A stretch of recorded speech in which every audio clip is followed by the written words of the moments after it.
The NTSB just released its preliminary report on the Key Bridge collapse. We know the Dali lost power right before it collided with the Key Bridge. We've all seen that video, but now we're getting confirmation the Dali also lost power hours before it left the port.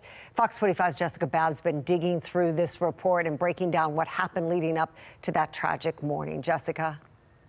Well, the Dali experienced a total of 4 power outages, 2 of them happening about 10 hours before the Dali left the port on March 25th.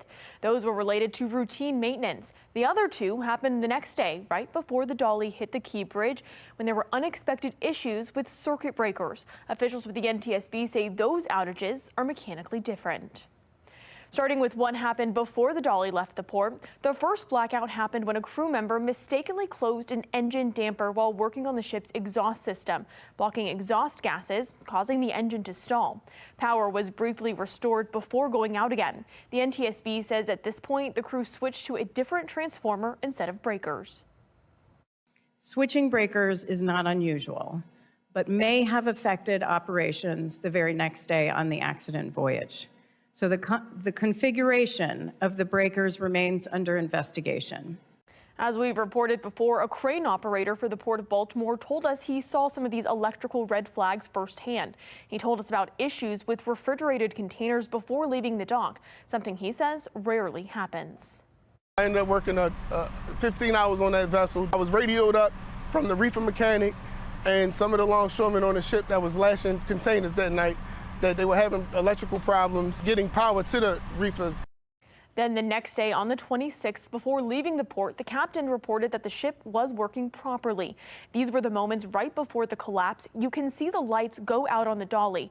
At this point, the Dali was about half a mile away from the bridge. A breaker unexpectedly tripped, causing the ship to lose power. The lights came back on about a minute later when the power was restored, but then there was another blackout caused by another breaker that was tripped. While there was an emergency generator, it only powers certain functions like lighting, navigation, and alarms, not the main engine. Without the propeller turning, they were essentially drifting.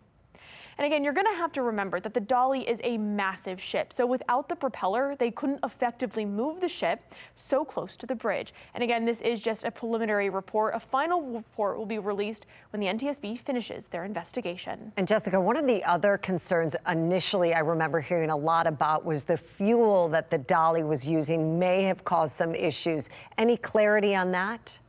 So in the report, the NTSB says the fuel was tested, but the results didn't show any issues or concerns related to the quality of fuel. They also say the Dali carried about 1.8 million gallons of fuel, and none of the ship's fuel tanks were damaged. Live in the studio, Jessica Babb, Fox 45 News. I'm Mary Bubala. Thank you for watching. Here's another video for you to watch. Also take some time to subscribe to our YouTube channel.